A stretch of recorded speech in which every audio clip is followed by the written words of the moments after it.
The claim that Venezuela's President Nicolás Maduro has been captured and flown out of the country, attributed to a statement by a former U.S. president, has detonated across the political landscape not as a settled fact but as a stress test of how democratic societies process explosive assertions in an age of instant amplification. In the United States, where the separation of powers, civilian control, and constitutional accountability form the bedrock of governance, such a claim does not simply invite reaction, it demands scrutiny, context, and a sober accounting of what is known, what is alleged, and what must be verified. American political culture has long understood that words from powerful figures carry consequences beyond headlines, shaping markets, diplomacy, and the expectations of citizens at home and abroad. When statements concern the fate of a foreign head of state, the stakes rise further, touching on international law, sovereignty, and the norms that have governed hemispheric relations for generations. The Western Hemisphere has a complicated history with interventions, covert actions, and regime change, a history that has left deep marks on public memory from Guatemala in 1954 to Chile in 1973, from the Cold War's proxy conflicts to the post-Cold War emphasis on democratic transitions and multilateral pressure. In that context, any assertion that a sitting president has been seized and removed by force triggers immediate questions about authority, legality, and corroboration. The United States Constitution vests foreign policy powers across branches, assigning the president the role of commander-in-chief and chief diplomat, granting Congress authority over war powers and appropriations, and entrusting the courts with the interpretation of law. No single voice, regardless of prominence, substitutes for the institutional processes that validate action and truth. American democracy has survived precisely because it insists on these processes even when emotions run hot and narratives race ahead of evidence. Venezuela's political crisis did not begin with a headline. It unfolded over decades of economic mismanagement, democratic erosion, and contested legitimacy, marked by disputed elections, the consolidation of power, and the suffering of ordinary people amid hyperinflation and shortages. The United States, along with allies, has applied sanctions, recognized opposition claims at various points, and sought negotiated outcomes through regional and international channels. These policies have been debated vigorously within the U.S. itself, reflecting a pluralistic system in which humanitarian concerns, strategic interests, and respect for sovereignty are weighed and reweighed. To suggest a sudden, decisive act without a public record of authorization or confirmation is to collide with that tradition of deliberation, and it is precisely here that responsible commentary must slow the rush to certainty. Public sentiment in the United States is shaped by fatigue with endless conflicts and skepticism toward opaque operations, lessons learned painfully in the wake of Vietnam, Iraq, and Afghanistan. The electorate has repeatedly signaled a desire for restraint, transparency, and a foreign policy that aligns means with ends. Claims of dramatic action abroad test that sentiment, raising fears of escalation while also tempting those who equate decisiveness with strength. Democratic values do not require paralysis, but they do require accountability. If force is used, the American people expect to know under what authority, for what purpose, and with what consequences. If statements are made, they expect those statements to be grounded in verifiable facts rather than conjecture or spectacle. The role of the press and political commentary in this environment is not to cheerlead or to inflame, but to interrogate. The First Amendment protects speech precisely so that claims can be challenged and power can be questioned. This protection has allowed the United States to correct errors, expose abuses, and recalibrate policy. When a claim reverberates through cable news and social media, it is the responsibility of democratic institutions to respond with measured clarity.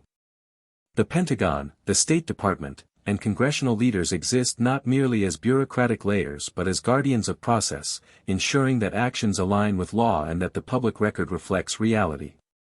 International law adds another layer of complexity. The principles of sovereignty and non-intervention are cornerstones of the post-World War II order, codified in the United Nations Charter. While there are debates about humanitarian intervention and the responsibility to protect, these debates hinge on multilateral consensus and clear evidence of necessity. Unilateral action, especially if cloaked in ambiguity, risks undermining norms that the United States has historically championed. Latin American nations, shaped by their own histories with external interference, watch closely how Washington conducts itself, calibrating their responses based on precedent as much as on present circumstance. Within Venezuela, the consequences of rumor and reality alike are profound. A population already strained by uncertainty can be thrown into further turmoil by unverified reports of leadership change. Markets react, security forces recalibrate, and civilians make decisions that affect their safety and livelihoods. American policymakers understand that words spoken in Washington echo far beyond the Potomac, and that restraint in speech can be as important as restraint in action. The constitutional system is designed to channel power through institutions precisely to avoid the destabilizing effects of impulsive declarations. Historical references remind us that even when U.S. actions abroad were ultimately acknowledged, they were often accompanied by years of controversy and reassessment. The Iran-Contra affair stands as a cautionary tale of executive overreach and the consequences of circumventing congressional oversight. The Church Committee revealed abuses that prompted reforms and reaffirmed the necessity of checks and balances.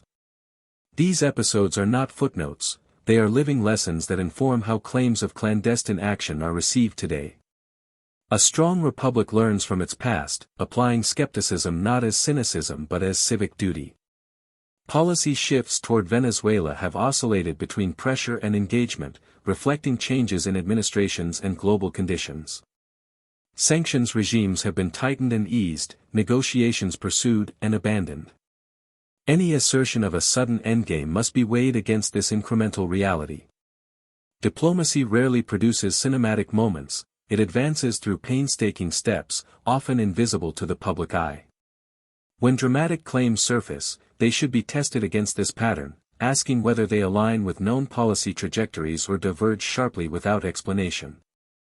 The national direction of the United States in the 21st century is increasingly defined by competition with authoritarian models and a recommitment to democratic norms at home. This recommitment requires consistency between rhetoric and practice.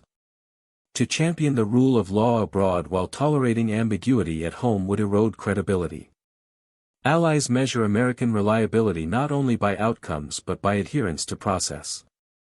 Adversaries look for cracks to exploit. Citizens look for reassurance that their government operates within the bounds of law. Public discourse thrives when leaders and commentators alike resist the lure of absolutes and instead present complexity honestly. The American tradition of self-government depends on an informed electorate capable of distinguishing between allegation and confirmation. This is not a call for complacency but for rigor. If events of such magnitude have occurred, they will be substantiated through official channels, corroborated by multiple sources, and contextualized within a framework of law. Until then, the responsible posture is one of attentive skepticism, neither dismissing possibilities nor endorsing conclusions prematurely. The Constitution begins with, "We the people," a reminder that sovereignty ultimately resides with the citizenry.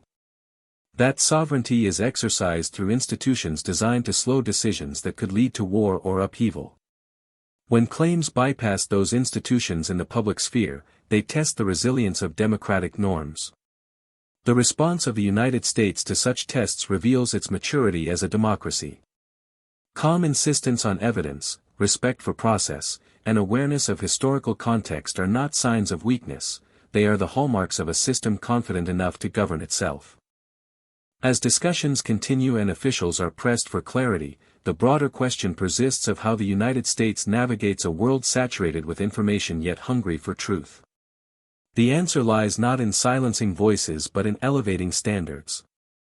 Political commentary that grounds itself in constitutional principles, acknowledges uncertainty, and centers the public interest contributes to stability rather than chaos. In moments charged with possibility and peril, the nation's compass must point toward accountability, because the alternative is a politics driven by assertion alone, where momentum replaces mandate and speculation outruns law, and where the consequences of misstatement ripple outward, shaping perceptions and policies in ways that cannot easily be reversed, particularly when the hemisphere watches, when citizens listen for signals, and when the enduring question remains not simply what is being said, but by whom, under what authority, And with what verified understanding of events as they are still unfolding within a system that demands patience even as pressure builds and the machinery of governance turns deliberately forward without surrendering to the immediacy of the moment or the temptation to declare an ending where the facts have yet to fully arrive and the institutions entrusted with confirmation continue their work amid competing narratives and a persistent need for clarity that sustains democratic confidence and the measured exercise of power in a world where every word carries weight and every claim invites the scrutiny that keeps a republic honest and vigilant as it navigates uncertainty without abandoning the principles that define its character and guide its actions in the present tense of history where judgment is ongoing and the record remains open as officials confer, allies assess, and the public awaits substantiation while the conversation continues in the corridors of power and the wider civic arena where democracy lives not in proclamations but in the disciplined pursuit of truth and the restraint to let process speak before pronouncement becomes policy and before the nation moves further along a path that must be chosen with eyes open and institutions intact rather than rushed by the velocity of assertion alone.